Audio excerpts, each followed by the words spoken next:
Antonovsky having the same starting 11 against Vietnam and against the Netherlands shows his consistency in the sense that throughout camp leading up to this World Cup, he brought nobody new in. He knows who he likes. He doesn't want to change anything. We're just throwing the same thing over and over and saying, well, eventually it's going to work. And it's not. We can't not talk about Messi briefly. He played. Yeah. Oh my God. Welcome back into Straight from the Pitch, joined by Scotty Schweitzer. As always, I'm Anna Witte. It is the day after the U.S. women's national team tie against Netherlands, a 1-1 tie. The first half was not a good look for the U.S. women's national team. The second half and Lindsey Horan completely changed the tempo and the style that got U.S. a point in their second World Cup match. But let's start with the starting 11. There were no changes from the Vietnam match. Head coach for the U.S. national team, Vlatko Andonovski, had the same exact starting 11. A lot of people have been disappointed. Some people have liked it. But I think the biggest question is, why do you think Andonovski went with the same starting 11 that beat Vietnam to start with the Netherlands? I'm going to go with a simple first thing is Lavelle is not anywhere near 100% because otherwise she starts. So, okay, we'll take that one out. But then to me is why, and listen, I'm a big advocate, and we've said it. I like DeMello, and I don't think she played very bad in the first game. But this is something where I think we're seeing his novelty kind of, or youngness as a coach.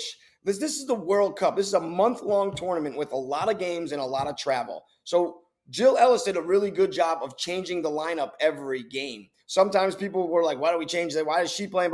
But you got to keep healthy legs and legs that are ready to go the entire tournament. So for me is, I don't know why we didn't get to see Sanchez and see what she could have done. We saw what DeMello did. Okay, different team. Vietnam played this way. Holland, a better athletic team, a better soccer team. But they played similar defensive concepts against us. So let's see what Sanchez could do in that environment. And then going forward, we know if Lavelle's not healthy, Sanchez is playing better than DeMello. DeMello's playing better than Sanchez. Right now, we have no idea about Sanchez. We know nothing about Sanchez. We know nothing about Lynn Williams. Like, I think in the two games, those are the only, and the goalies, are the only two players that really didn't get into a game. So, like, we saw no minutes from these players. Like, we have no idea. And you can simulate things so much in training that it's not the real game. So we need to get players into the real game. So keeping the same starting lineup to me is, then why did we bring all these players? Like, what was your decision making when we made this team? Why did you do it? If we're not going to see players, if you don't have confidence. And to me, if I'm sitting on that bench yesterday, that is what he told me. He has zero confidence in me to help the team get a result when necessary. Because Holland, at the end, the Netherlands were playing for a tie. And it almost seemed like, not the way on the field, but with his subbing, that we were playing with for the tie. Like, status quo, let's just keep it the same. Let's not do anything crazy. Let me not make any changes, and it throws it off, and I can get blamed for it in the media. I don't know why.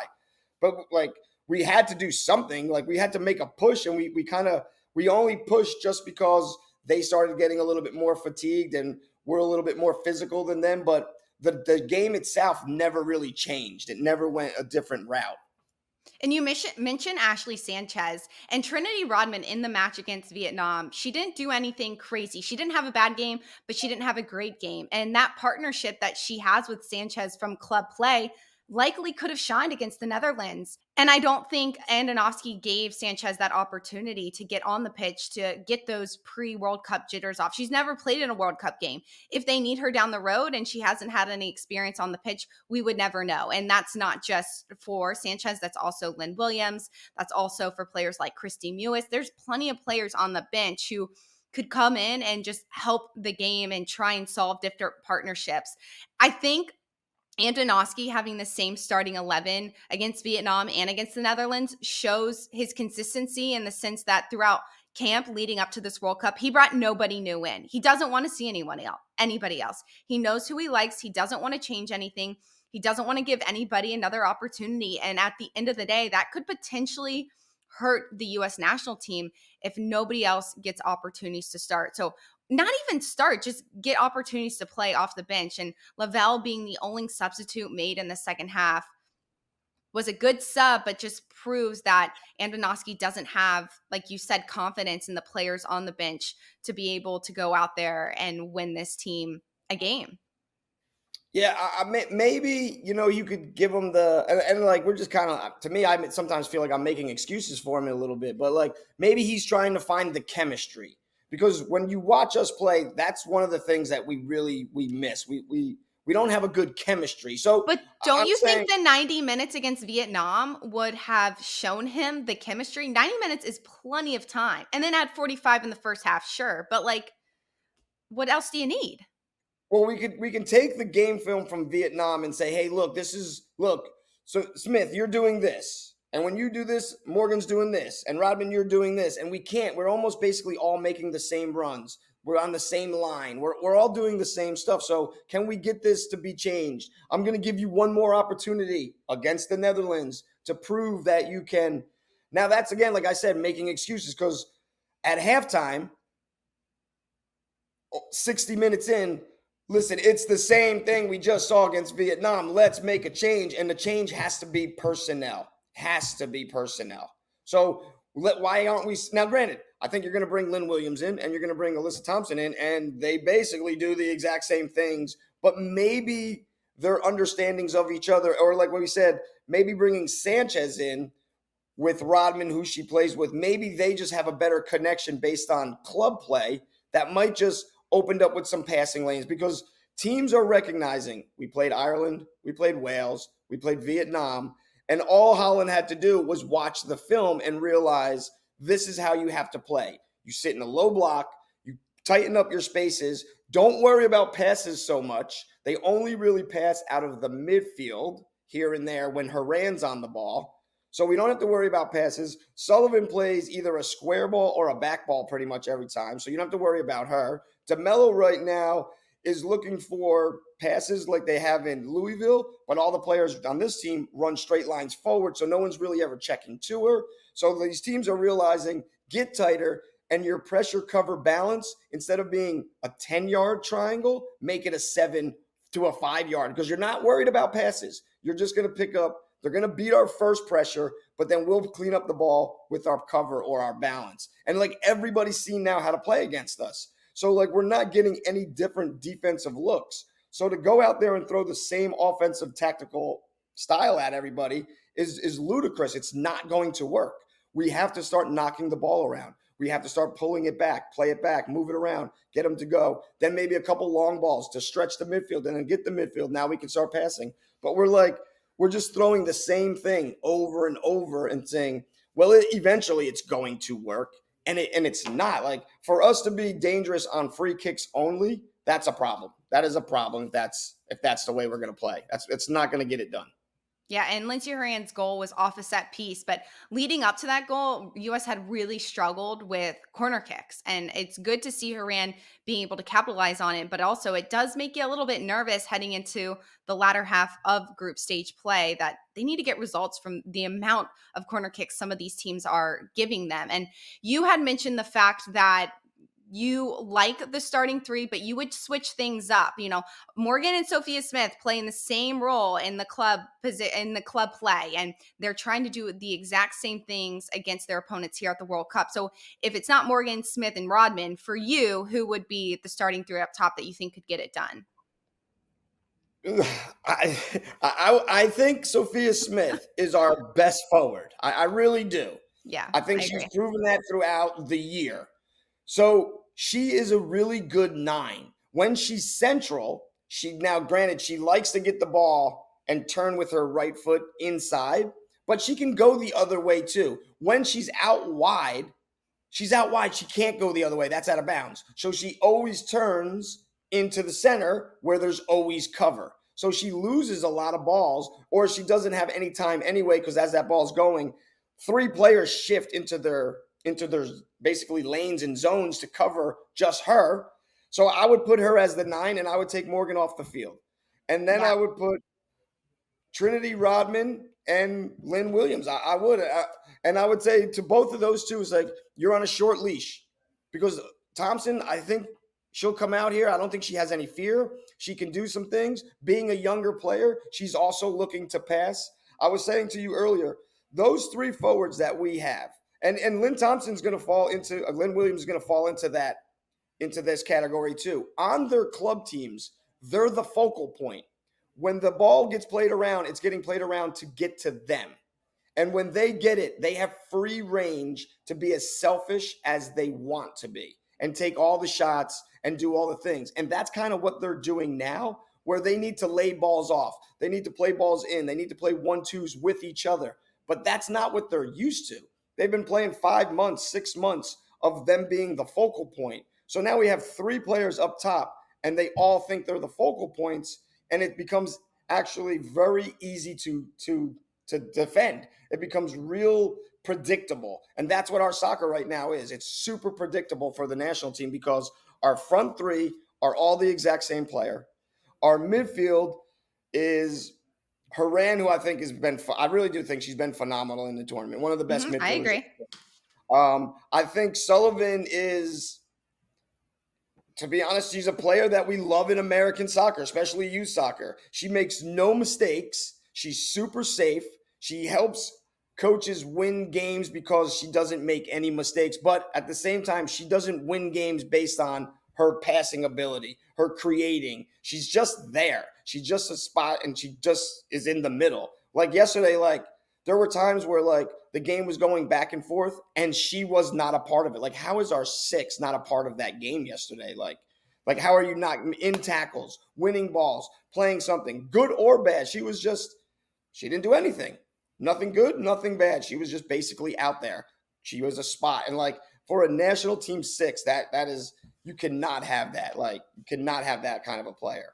I want to go back to the midfield, but let's start with the forwards because you had mentioned Sophia Smith and Trinity Rodman and Alex Morgan doing the same exact thing. And heading into this World Cup, the U.S. national team has played the same style for so many years, and Vietnam and Netherlands have ID'd how to defend them, how to slow them down by putting 2 marks on them. Their U.S. cannot play out of that. They've struggled to. So do you think what Vlatko Andonovski had brought to the World Cup tactically is something that they can sustain moving forward and get results? Or do you think in the next few days they need to change some things around before Portugal hits?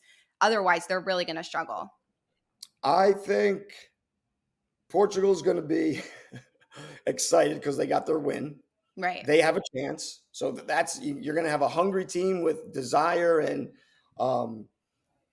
to make history, being their first World Cup and everything. I think that's going to be a little bit of a problem.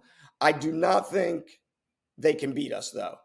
Like, even though with what we're saying, I don't think he's going to change anything. And I think it's going to get us out of group. And I think it's got a good chance of getting us out of group as the number 1 seed. And that'll be almost a problem because we'll get this false sense of security. Because going forward after the group is when we're going to be having problems. Because we are by far the best athletic team in this competition. Right. We have some just specimens on the field. Now, the other teams don't have it, so they beat us with tactical awareness and great soccer sense. Like, I'm sorry, Spain's by far the best team in this tournament. Just a pleasure to watch. But again, is it because of their group? Is it that, we have all these things we can say, scenarios in our head? But I would love to see them play us. Just to see, can they play that style of soccer against us? Because we're so fast. And they play balls and take risks. So if we intercept the right pass, man, we're off to the races, and they're going to have troubles with that. Now, I think we're going to have tons of trouble with them because they're going to move us wherever they want on the field. I really don't think they're going to have that big of a problem. They're just, when they do make a mistake against a team like us, athletically, we can capitalize on that. But I think he's going to keep doing the same thing because what he's brought, I don't know how you change it with what we have. Right. I don't know who comes off the bench and changes it. Listen, if everybody starts cheering for Rapinoe to come on, she was horrible against Vietnam. She played a ball that she tried to chip. Like, soccer players know soccer players. You know soccer movements. And she tried to chip a ball over the goalie on a play and mishit it completely. And it went to Fox in the middle, and it was a little scramble.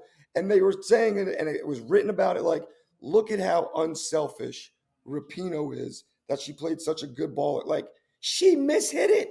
Like, she was losing balls. She passed a couple balls out of bounds. Like she wasn't like the game is, and it happens. The game passes us by sometimes, and the Mhm. game has gotten really good. And she's an older player, and her style of play, she needed her legs under her because she did a lot of movements and moves to open up space to then create her passing. Well, now defenses are better, teams are better. Listen, you got a whole bunch of debutantes in this World Cup, and nobody looks out of place. Vietnam doesn't look out of place. Portugal doesn't look out of place. Costa Rica doesn't look out of place. Colombia doesn't. Nobody looks out of place. Everybody's really good. So I don't think bringing Rapinoe in is going to change anything for us. I think it's going to be a deterrent, if anything. The only thing I could see her being good at is if we could somehow get a right back on that side that doesn't understand the system real well, and you can have done overlap Rapinoe. And that's all you're using Rapinoe as, like a little Dummy. pivot. Yeah, like hit it to Rapinoe, knock it off, lay it Yeah. off, lay it off, let Dunn do everything. But Rapinoe coming into the game, maybe free kicks, but I mean, I don't think so. I think she'd be a bigger deterrent than she is something good for us. Right. So that's my thing is like, I don't know who he puts in there because it's not going to change our style of play. It's just another version of what's already on the field. There's really nobody. You look at the bench for this national team, and I mean, it's Thompson and Lynn Williams, and then it's Trinity Rodman and Megan Rapinoe have been playing the same position. You just keep Rodman on the pitch. And I agree with the tactical changes. He's not going to change anything, but I do. And I also don't think he would change anything with this group because he doesn't want to put anybody on the spot, make them overthink the game. But in the attack, you can just see it. It was on full display against the Netherlands. Like, if you didn't see how much the US has struggled to be dynamic in the attack, I don't think it could have been any more obvious against this three back with the Netherlands. And I thought maybe the Netherlands would push back into a four back instead of a three back, but they didn't, and it worked really well for this Netherlands side. So I don't foresee the US really changing anything holistically, tactically, but I think it could benefit them moving forward to make some changes. Especially, they could have used the width a little bit more. They could have done some overlapping runs, but when you have Smith and a player like Alex Morgan on the pitch at the same time, it's going to be the same thing every single time. We've moved back into a different line, and we touched a little bit on Andy Sullivan. Julie Ertz and Andy Sullivan are, and maybe Emily Sonnet, are the only three true-ish sixes on this World Cup team. Now Inanoski has Germa playing next to Ertz, who I think has looked really solid. I think that's the role for her. She brings that experience. Germa brings the soccer knowledge and just what Germa does on and off the ball. She reads the game so well, and Ertz is just a steady presence back there. But then you leave Andy Sullivan as the only true six because I don't believe Sonnet is a good sub. Who could else potentially play that role for Sullivan? Do you like Sullivan there, or would you rather see a Cook on for Ertz and Ertz just moves up the pitch to take Sullivan off? There's not many options, and I also think they shot themselves in the foot there, which is big picture storyline though. Yeah, I agree. Yesterday, in just yesterday's game, at the end when you could kind of see like how Netherlands had gotten tired. They were fatigued. They had worked and worked and worked their whole game, and they had said, "Okay, we're just going to do what we have to. We're going to." They compressed deeper on their half of the field, which made that three back really a five back. They took all the spaces away, and then they if they could possess and get forward, they tried it. If they couldn't, they kind of just played long balls and crept up the field, keeping all their shape together. So I was thinking yesterday I would have put Ertz and moved her up into the midfield in just yesterday's game because I agree. I think she's definitely should be playing in the back. She's done a great job.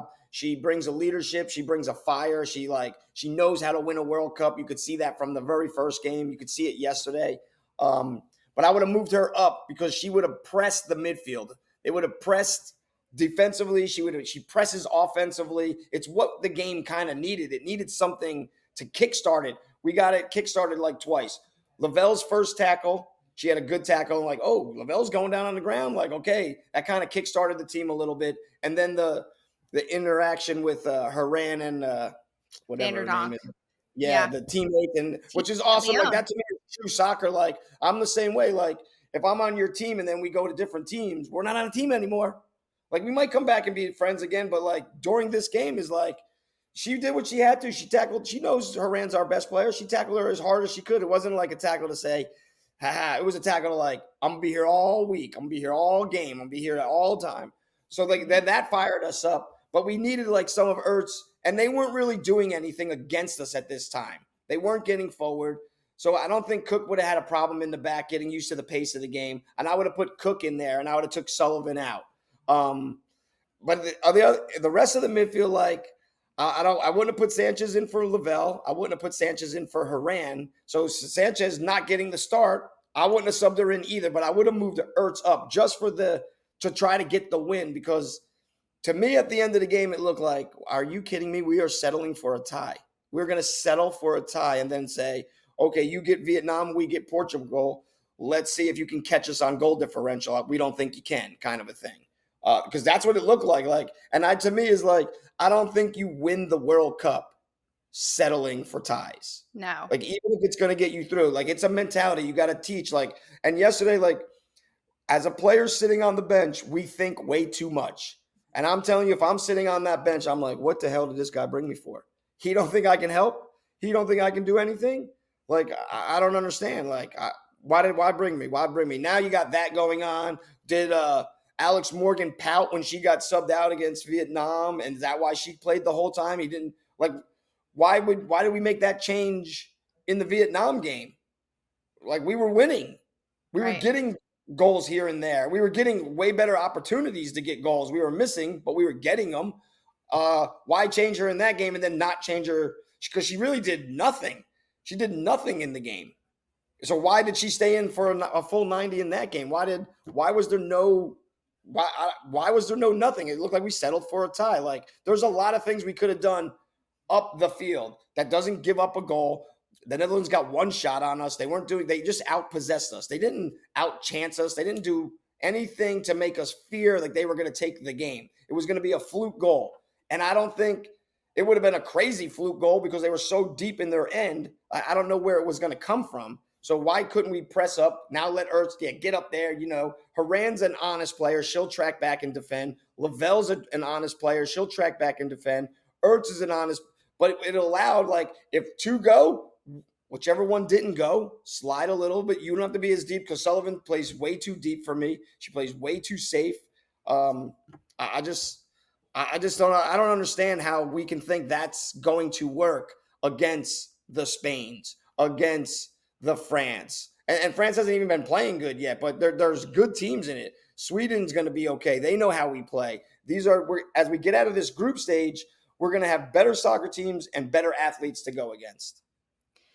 We mentioned the tactical play from the US side, and NWSL play is a little bit more direct than you see, European leagues play, even WSL. It's way more direct. So we've talked a lot on this podcast about the North Carolina Courage and how they play very ticky-tacky soccer. Like, they like to move the ball around within triangles. That is something that could get this US side out of defensive problems that teams are pinning them against. However, the biggest question is, would the World Cup team have enough time together to figure out how that works? And because of their athleticism, would you be holding back the United States if they played like that?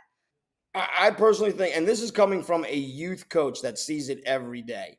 Right. What happens at the youth thing is we get a Sophie Smith, we get a Trinity Rodman, and we let them burn at youth level. And we don't tell them, look, we got to work on 4-yard passing, 6-yard passing. We got to work on tight little dribbling, not long distance dribbling, not 40-yard dribbling.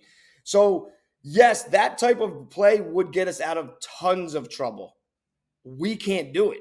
It's not a matter of time. It's like, that's not how they play. That's not what they do. Like, the Courage who does it, if we looked at the Courage roster and we looked at Portland's or any team's roster, you're pretty much picking every player on the other team's roster before you pick most of the Courage roster. Right. You got Fox, you got O'Sullivan, Casey Murphy, but I'm not even thinking about the goalies. Like, but they're a good team that does this. This is how we play. And they put a team together. And listen, they got a lot of heat here when it was going on. Like, oh, we're getting rid of this. We're getting rid of that.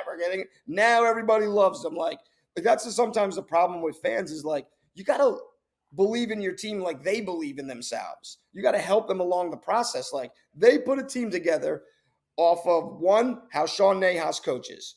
Two, my guess is Denise O'Sullivan. Mhm. Three, because Fox came there late, I don't think she was really part of the picture until, hey, this can happen. But they put a team together that can play that style and they can play it the whole season and they can be in every game against no matter what type of competition. We have a team, and I'll still say the U.S. team, if we looked at any roster, you're picking most of the U.S. players over another country's. The number nine, you're going to take Alex Morgan or you're going to take another country's nine. You're going to take Alex Morgan. But we have an Alex Morgan, then we have an Alex Morgan, then we have an Alex Morgan. Oh, wait, no, Exactly. Trinity Rodman. Like we have the same exact, and that's how they play. Like Spain has a couple players that can get forward. They have players, but they all can pass. I said it to you earlier. If we could take like the screen of a Spain game and you don't know where the goals are, you really wouldn't know what position anybody plays because their left back can pass and dribble like their center forward. Their center forward can defend like their center back. Like they're true all around good soccer players. And so when you play this against us, we do this against you. When you play Mhm. this against us, we do this against you. So the US has taken this is how we play, this is what we do. And it worked for so long. But now other countries, other organizations, they're putting money into their teams. Players are playing. There's more leagues around the world. There's better leagues around the world. And everyone knows, oh, when we play the US, they're good, skillful, powerful, fast, but they can't do this. So let's make them do this. So that's why you see their defenses are real tight and pinched because they're not worried about passes. They're worried about them dribbling and they play off of each other. The second defender, the third defender is always the one who steals the ball because we don't look to pass and play enough. The only one who does is Haran, to be honest, Mhm. and she plays in Lyon in Right. Europe. And that, like she's picked up a different style of play. She's a very European player that can play different styles against different styles tactically, defensively against her. And that's what I said. Like, I don't think he can change the tactics. Yeah. He now has to, in a short time, figure out the best chemistry on the field.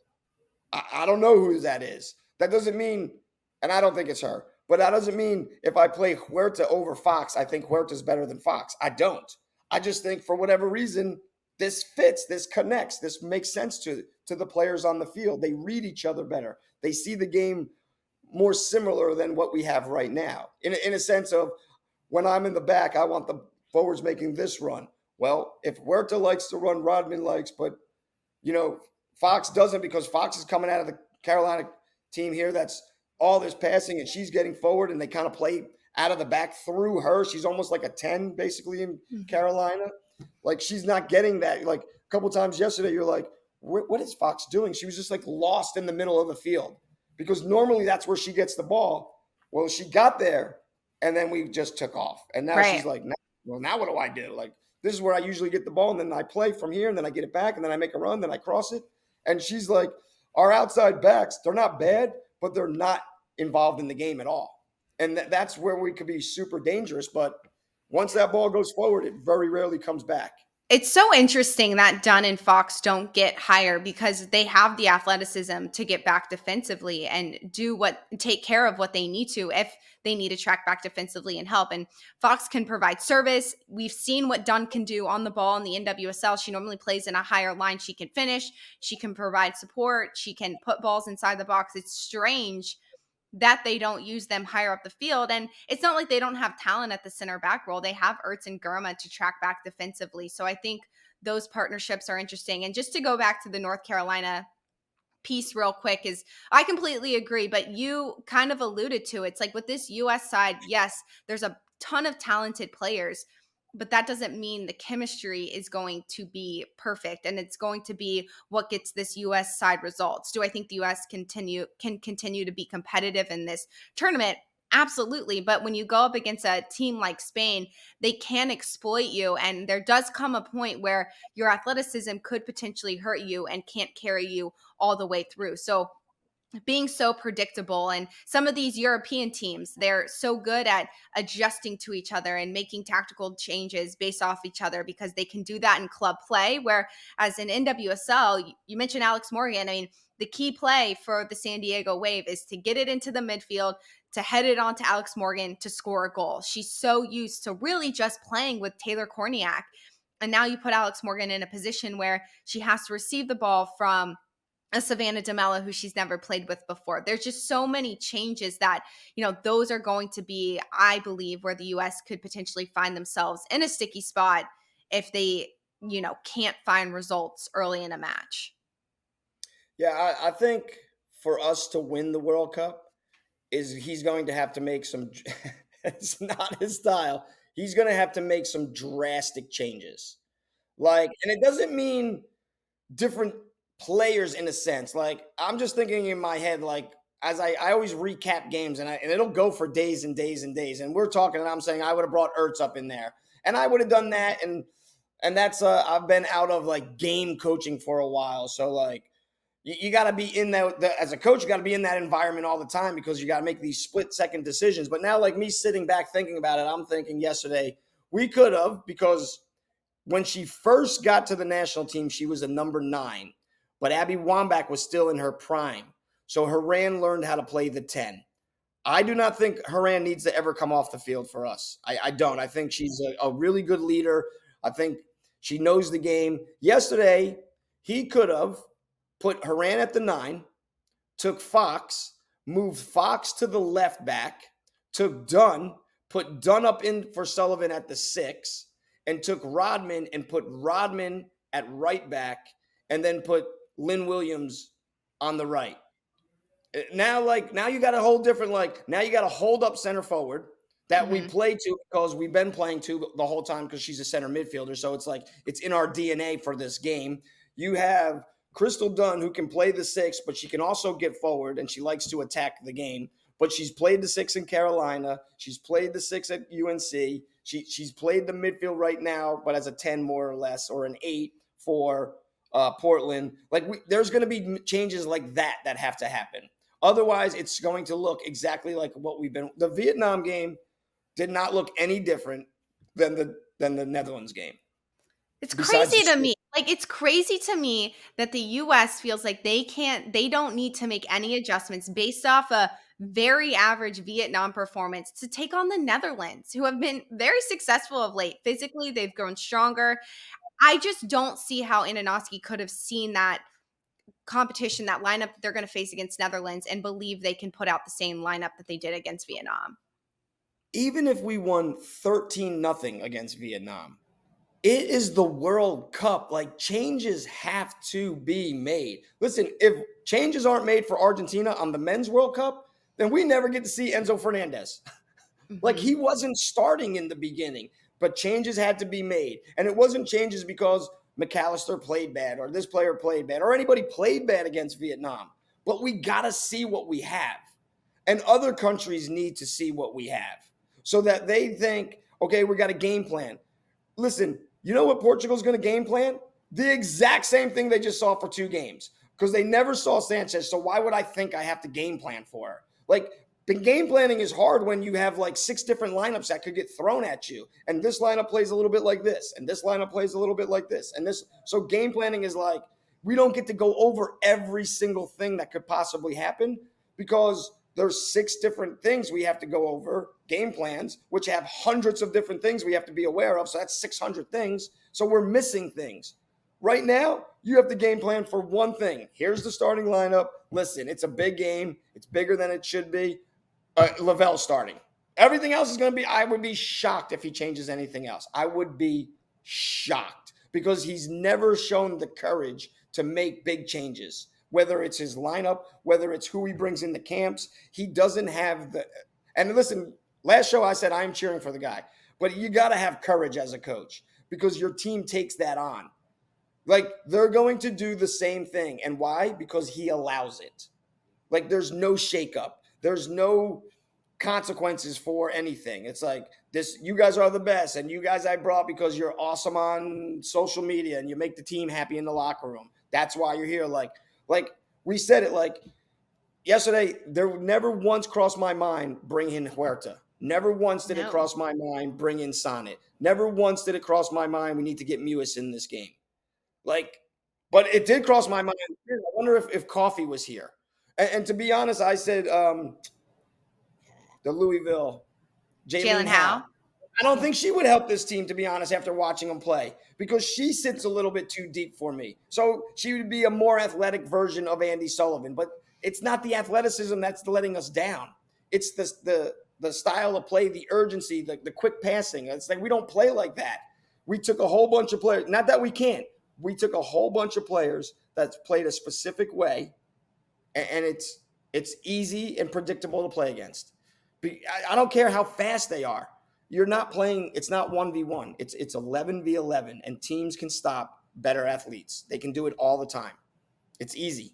You just have to be disciplined and smart. And the this we played the smartest team in the group yesterday. We play the second, besides us, the second smartest team is Portugal. Like, I think we're going to struggle unless Portugal comes out and thinks we can go for it. If they go for it, they're going to lose 7-0 because they can't play like that against us. They have to know that they're an inferior team, do the right things. They have Silva, who, if she squeaks out on a run, can score by herself. That's what's dangerous about Portugal. They have some pretty good athletes up top. So when they get the ball forward, they can be dangerous on their own. They don't need the rest of the team to be behind them. So if they can defend like everybody else has been doing, they'd be silly not to. Like I said, Ireland showed it.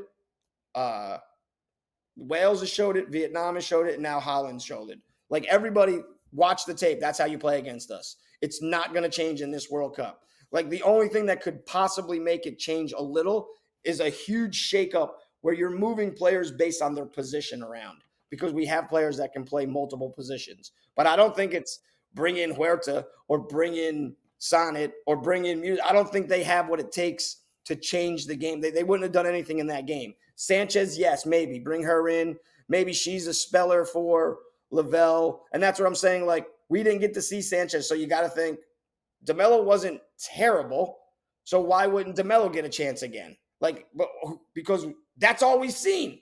Like, don't tell me what they're doing in practice. Practice is one thing. Games are another thing. Like, you had an opportunity to play more players in both games, and you didn't.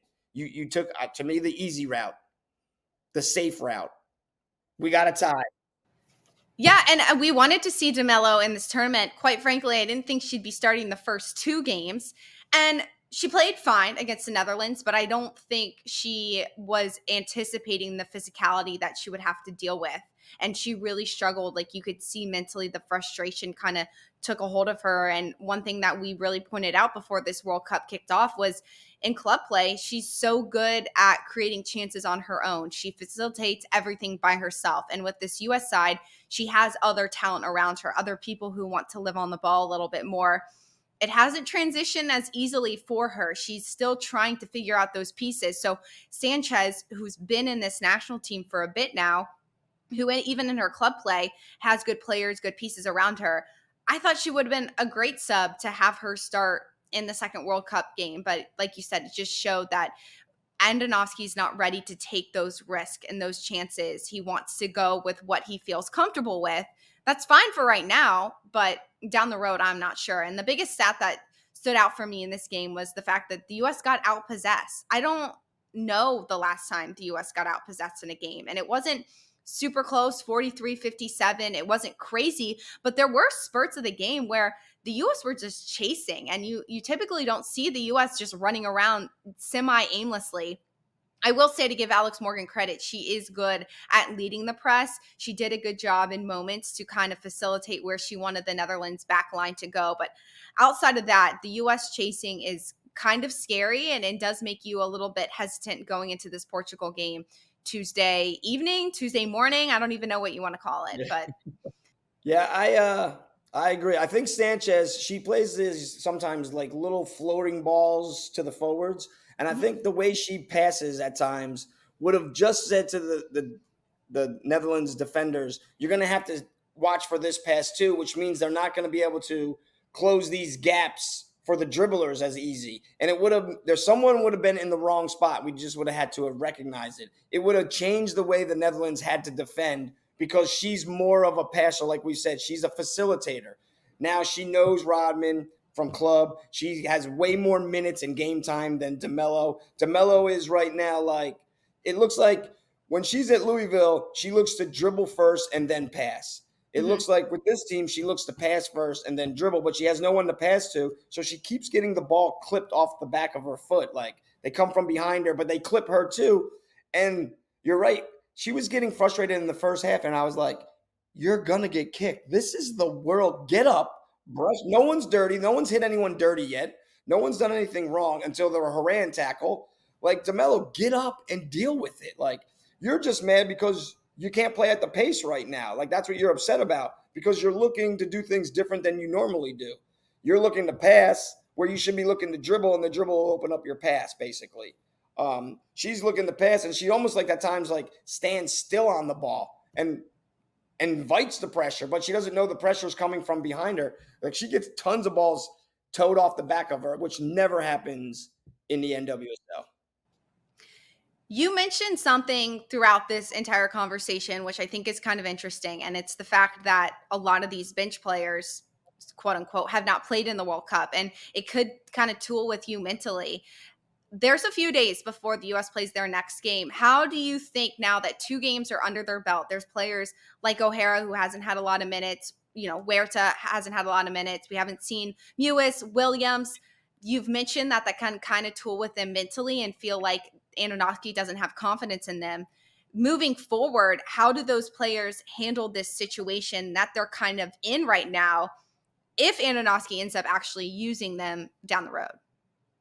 I think they're veteran enough players that they won't show it yet.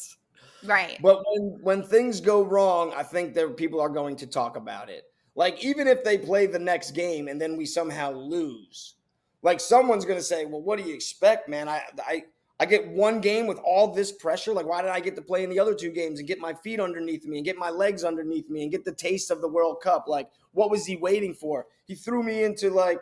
And I feel sometimes coaches do it. I'm not saying he's doing it, but sometimes coaches put a player in, and it's a lose-lose situation. They don't always throw players in for win-win situations. So like that's how players know that happens. It might have never happened to O'Hare or some of these, but I always tell young players when you look at these superstars, Messi's, Alex Morgan's, they've had hard times too in soccer.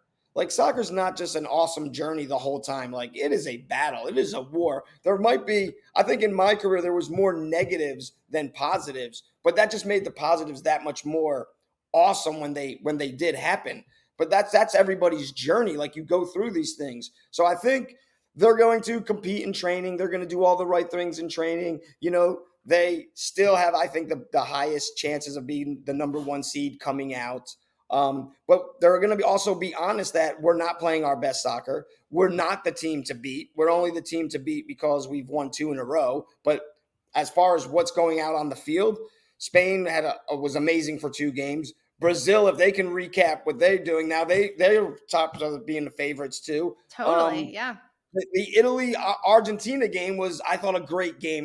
That was 2 teams battling because they both know they have a chance to get out of that group. It's a group that we're basically playing for second in a sense. So like their battle that game was all I really enjoyed that game.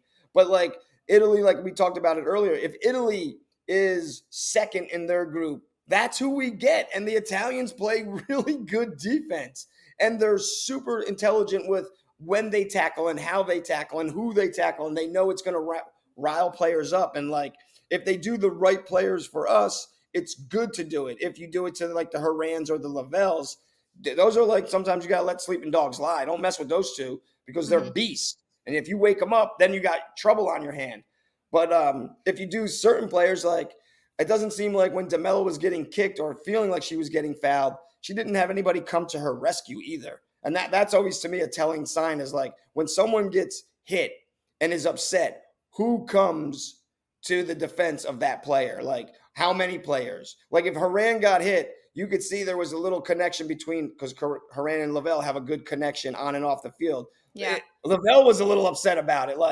So you got to watch who you hit and who's tight and who isn't tight. And that's all part of learning and studying teams. Like, you're not just studying what they do on the field. You got to know if you can learn some of the other things that helps you with your game planning against them. So I think they're going to handle it good until a negative happens. And I think we're going to start to hear, like, what the heck is going on? Like, why did you bring me? What did you like? What am I here for? Kind of a thing. Because it's net for the last two, and a lot of them have been a part of those last two. Jill Ellis was changing lineups all the time. And not until the very end, the semis, quarterfinals, semis, finals, where you're like, oh, here's who she really likes. This is the lineup she really, really trusts. But all tournament, you're like, I don't know who's going to be in the lineup. You really had no idea. Like, Sauerbrunn was sometimes on the bench, sometimes she was starting, but you knew she would be there at the end, but she didn't play every game. And I think that's what she did really well. So, like, when we got to quarterfinals, semis, finals, if games were close, you knew it was ours because we had way fresher legs than everybody else. Going this way, we're not going to have fresher legs. We're going to have players with doubts in their mind because they're going to have to play because legs are going to get tired. And now we could have a spiral effect of, he doesn't trust me. I think I stink. Is he right? And I don't know that sometimes players, no matter how great you are, can beat your own mental battles. Right. No, I completely agree. And I think that the fact that we haven't seen a lot of players and a lot of these bench players haven't seen a lot of minutes, you'd mentioned, just it could be somewhat divisive down the road. I don't think anybody's going to say anything in the media to kind of throw off the potential results for the team. Nobody wants to risk anything. But I'm sure there's also groups off the field, like bench players or the starters tend to kind of lean towards each other and it becomes a little bit cliquey. And I know some of these players have, friendships off the field because of club play, but this is a World Cup. This is a completely different tournament. And I could see the bench kind of going into one direction and the starters going into another direction and kind of having the confidence we are the players that this team is going to have to rely on. And the bench players being like, what am I even doing here? Let's just go, hang out. Not that they're thinking that, but it definitely could really split the room. So, to be honest, if that happens, I would say, in a weird way, that would be almost the best thing. That's the best case scenario if they get to groups. Because on teams that I've been on in my career, it was usually age groups that got connected. True. I could be a starter, but if it was when I was started playing indoor soccer, I was a rookie and I was super young, but I was a starter. But I didn't hang out with the starters. I hung out with all the rookies. And I could remember saying in conversations like, man, I think you're better than so-and-so. I think you should be a starter. Like, and I truly believed it, but this was my peers were more based on my age. So, like, if you got that team, because there's a big groups of new ones, younger ones, and older ones. Like, if you got the older ones, because there's a lot of older ones that are sitting the bench. And if you get team dissension like that, where some of the older starters think some of the bench starters older should be on the field, that could be a problem because now at least there's no synchronicity on the field.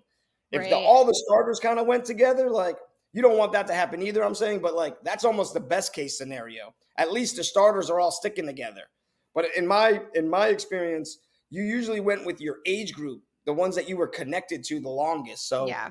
I could see, like, going to, like, if Alex Morgan and Haran, and I don't think they're like that, but being like, why are we not playing Huerta? Why are they not playing? I told you these young guys weren't going to do it. We need our old team back. Like, you're not really. You're just, because everything was fine going into it because we're number one in the world. Right. But we've been talking about it too. We talked about it after Ireland. We talked about it after Wales. Like, this is not good enough to win a World Cup. Teams are figuring us out. We got to do different things. We got to look at different things. He's got to bring in different players. And we didn't. And everything was great. And everybody talked about how awesome we were because we're still number one. Like, man, it's easy to get to the top. It's hard to stay there. It is super hard to stay number one. And I think that's what we've done it for a while, but we haven't been in these circumstances where, I mean, there are so many good soccer teams. Look, I thought Norway was going to be great, and they're a mess. But obviously, there's something going on there that we have no idea about. Like, Right. they're mouthing each other in the media, and then they're apologizing the next day. Like, that team is – I wish we would have known that. We would have known not to pick them. But there's something going on there. It's terrible. Yeah. But Spain, like, how does Spain do it? They got a lot of things going on too, but like, they just keep pudding. Somebody asked me, does Spain play like the men? And I said, no. And they were like, really? I said, yeah, they're better. The Spanish women play a better brand of soccer than the Spanish men, and the Spanish men play a great brand of soccer. Like Mhm. those women those two games were so much fun to watch. I think mentally, Spain has done a phenomenal job of putting aside what's happening off the field and getting the results of the World Cup. But I also think too, like for Spain, it's something to prove. If they can prove, hey, we are the best in the world, we've won the World Cup, take care of the things off the field. The federation would have no reason not to. They would say, okay, you're right, you won it. We're gonna take care of this coach and this whole situation. So I think Spain is kind of playing for that situation. And yeah, I mean, just going back to the US and the clickiness of the teams, like I don't foresee Rodman and Sanchez not having a friendship at this World Cup. I don't see Kelly O'Hara and Alex Morgan not being friends.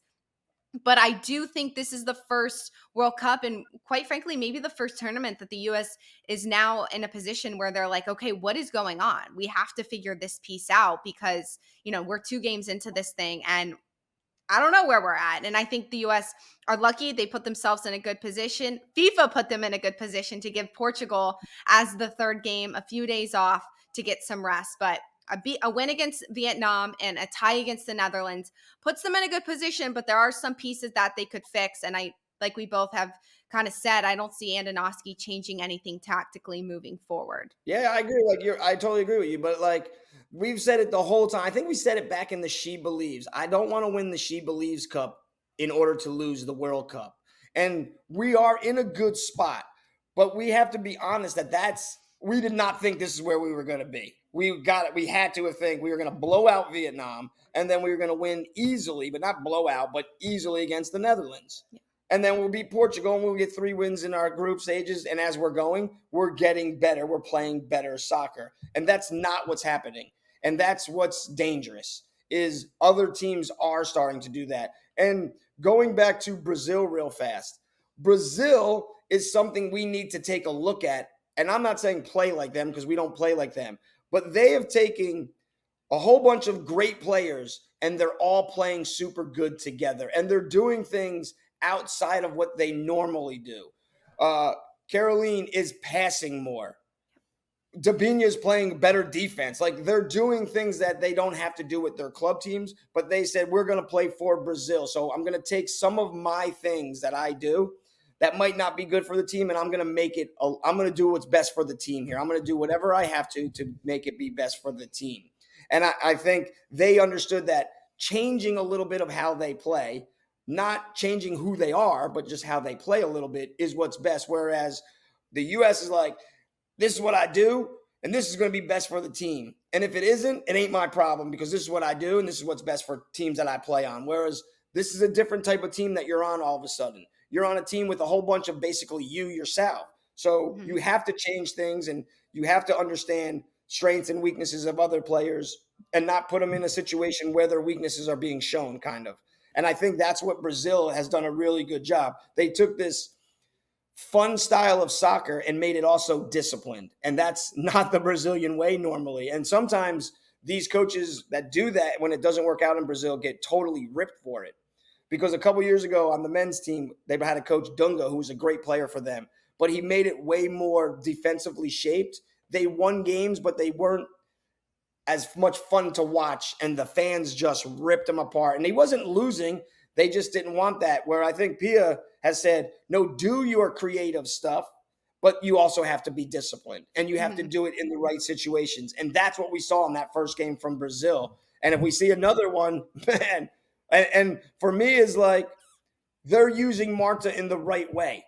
She's coming off the bench. She's going in, and here are specific things you have to do to help us win this game, to keep the game where it is. And then she goes in and does it. She doesn't go in there and try to be flamboyant every single play because her team doesn't need it anymore. She has inspired a generation of players younger than her who are now, we got basically 5 Martas out there, and they play for her, and they play disciplined soccer because she's playing disciplined soccer. Because of all accounts and everything I've seen, Marta is 100% the leader of that team from the bench. And it's really cool to watch how they do it, Brazil. And like I said, like we need to see how they're making these little minor adjustments to their own game, not changing their game necessarily, just minor adjustments. So the whole thing works better.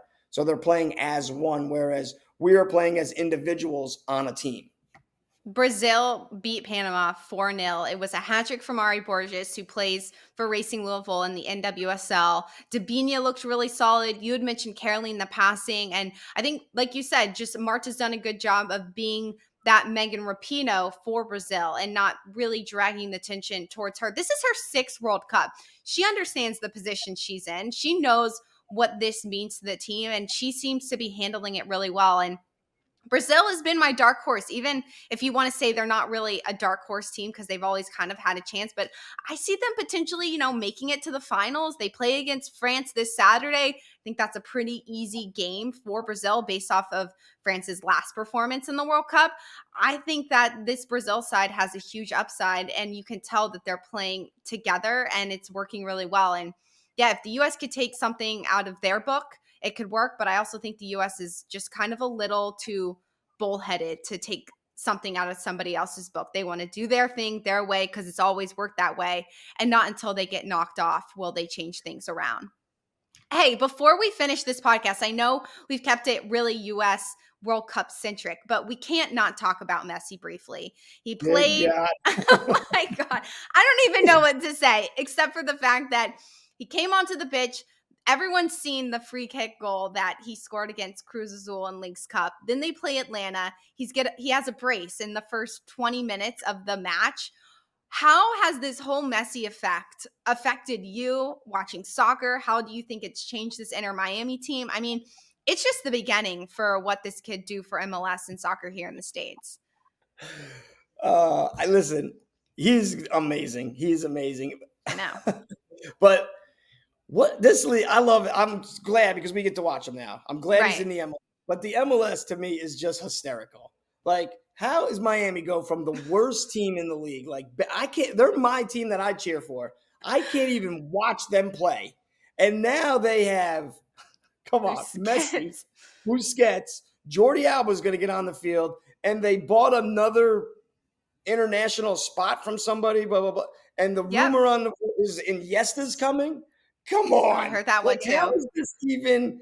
Yeah, or Suarez is going to try to Suarez buy. was the one. Yeah. He's going to try to buy his own contract out, but then I heard Iniesta just recently is like, I love the MLS. Let me tell you, if you can bring in more players like this, then I'm all for it. Like, let's just start cheating everywhere. Like, this is ridiculous. But what he did on the field, these two games, is like, come on, 3 goals and an assist. It's just amazing to watch. And I trained tons of kids. And the other day I trained a boy, and he's really good. And he wasn't training as hard as normal. And I was like, what are you doing? And he's like, I'm trying to be like Messi. And I was like, what are you talking about? He's like, man, he walks the whole game. And I said, okay, time out. Listen, he's been playing soccer for 20 something years as a pro. He didn't walk in the beginning. He hustled, he ran, he did it. He is so much smarter than everybody through all of his experience. He's also 36 years old, so he knows when to walk and when he doesn't. I said, but when he takes off and starts running, oh, hell breaks loose on the field. Whether it's a defensive shape, which he doesn't do often, but he does every once in a while, whether it's him getting off of passes or making dribbles or whatever he's doing. But I mean, to watch this guy completely destroy the MLS is amazing. And the funny thing is, and I've been hard on him all year, but let me tell you, Wayne Rooney, you better get on the microphone soon and say, I was wrong. He's not going to struggle in the MLS because not only is he not struggling, but the players around him, they're even playing better now. Like the kid who scored, the kid Robert Taylor, he's Mhm. playing much better than. Listen, I kept my eye on after that first goal, that first week when we were like, here's my problem with the MLS. If a guy can do this, and why do you kick it out of bounds the next play? Got his 2 goals. He had 2 goals and an assist with Messi. I mean, it's just everybody looks like they're having fun. Earlier in the year, Martinez looks like he didn't want to even be there anymore. He didn't want to even be playing soccer anymore. Now he's laughing. They're all giggling. They're all fooling around. Good God, every game is name all the superstars that are there. And it's just I amazing know. what he's done. It's just like amazing. And it's like everybody right now is talking about the MLS. Like Yep. whatever they paid Messi, way not enough. No, I know. And I want to read something that Joe Pompliano put out on Twitter. So he said Inter Miami has added 11 million Instagram followers since Messi joined the team. They now have more followers than every single NFL, MLB, and NHL team. And Inter Miami has more followers than the other 28 MLS teams combined. So the Messi effect is insane. I just think like the fact that LeBron James was there, you got Kim K at a sporting event, you have, Serena Williams is there. Just the fact that everyone has shown up. I love how Messi, after he scored his first goal, went over to celebrate with his sons. I just overall, it's such a cool thing to see people showing up. And yes, they're there because they want to see Messi. But I do believe once Messi gets a little more ingrained and it becomes a little bit more normal that Messi's in MLS, people are going to actually want to continue to learn more about the sport. And there's going to be more of that and less of just the fact that Messi is here. Yeah, yeah. I mean, you're right with and I don't know the exact stats with the Messi effect, but I think since Messi's got there, they've sold like 3 million jerseys. Yeah. So the MLS rule is if you sell 100,000 jerseys, then you have to come up with a third kit. Oh Good my God. gosh. Yeah, so like now Miami needs a third kit because Messi is selling so many jerseys for Miami, which is I'm sure the league gets some of it. I'm sure the team gets some of it. Well, it's Adidas, so we know Messi's going to get some of it. I saw one stat. Now, granted, I do not believe it, but it said the Messi game against Cruz Azul was the most watched soccer game in America ever. I Who calling said no that? I read a quote somewhere, and I just to me is like, no way. No Messi just way. played in the World Cup on Fox on a regular TV station that we all have. There's no way that more people weren't watching the World Cup final with Messi than Yeah. the Apple production of Messi playing Cruz Azul. But to watch him on the field is just like you sit there and you're like, I'm just to keep yelling every time somebody gets it. I'm like, pass it to him. I just want him to get the ball because I he's know. so good. It's not even funny. It's not even funny how good he is. But it also shows that our league's not super great because he was in Barcelona, he was at PSG, and he wasn't bad, but he wasn't just destroyed. Like every time he touches it, it's a chance. Like Atlanta, granted, not a very good defensive team, but they were No. so scared to go forward because if they did, they knew they were going to get scored on if he touches the ball. And then you got Busquets out there who's just dropping dimes everywhere. Like Miami, I didn't think it was going to take this short of a time to be this good. I'm telling you, if I'm Phil Neville, I'm like, oh, you got to be kidding me, David. I know. You I hear know. me bringing this squad? Like anybody could coach this team, but every week they should have a different coach. It's a raffle. Come on out and coach Messi today. Could you? That'd be the most American thing I will have That would ever be yes. witnessed. Because out there, like, come on, Martino's not telling those three guys what to do. It's like No. do whatever do whatever, do whatever Messi says. Let's do it. He doesn't want to Yeah. practice. They won't go to the beach. He's going to walk around the next game, score 50 goals. And Messi has 480 million Instagram followers. He put up the Apple link, which we know he's going to get a cut of the Apple streaming that MLS has gotten for this season and the next 9 seasons. So the amount of money that he's going to make off of this deal that he has with Inter Miami, with the league, with Apple is insane. And I think he's going to want to prove it himself. Like he's going to be more invested himself. He's going to want to bring over other players. And I believe down the road too, like Messi's going to want to see MLS continue to be successful the way that David Beckham has put in his time, his money, his effort into Inter Miami. So I love it. I mean, the goals are insane. Soccer is insane. The fandom is insane. And I think it's not going to drop off anytime soon. And after Leagues Cup, the first game is against Charlotte FC. And I'm very interested to see, is he going to play on that turf at Bank of America Stadium? That is the big question. It's not real turf, or it's not real grass. It's turf. So my daughter asked if we could, because we're, whatever, 2 hours. She said, Yeah. can we go to the game? And I said, number one, no. And number two, he ain't, I'm telling you, I'm saying it a million times. They're not playing on turf. I would think if it's the league should step in and say, oh, hell no. Nope. If he goes to Charlotte and does his ACL, all for naught. All Yeah. for naught. At 36 Oh my years old, gosh. what's he coming back? He's got to be out a year. He's going to be out a year, coming back at 37, rehabbing an ACL. Man, there's no way. that I let him play on turf if I'm the commissioner. There's just no possible way I'm doing it. I also said to a friend of mine, I was getting really upset that I had to pay more money for my Apple season pass. Uh-huh. I am no longer upset.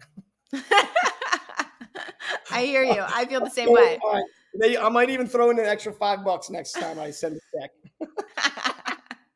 I'm gonna write, It's say, so give good. this to Messi. Give it to Messi. This is Yes. Messi's tip. This is Yes. not And for you, Apple, you bastards.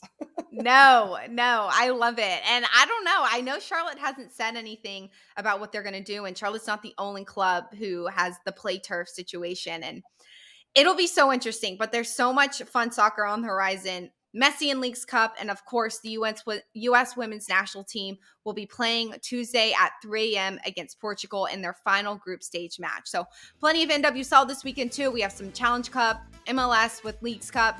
Plenty of good soccer in full swing. We will see you back here next Wednesday. Make sure to follow us on social media. We have Instagram, Twitter, YouTube, TikTok at SFTP Pod. Please give us a 5-star rating on Apple TV. Give us a 5-star rating on Apple Podcasts or wherever you listen, and we'll see you back next week. Have a great week.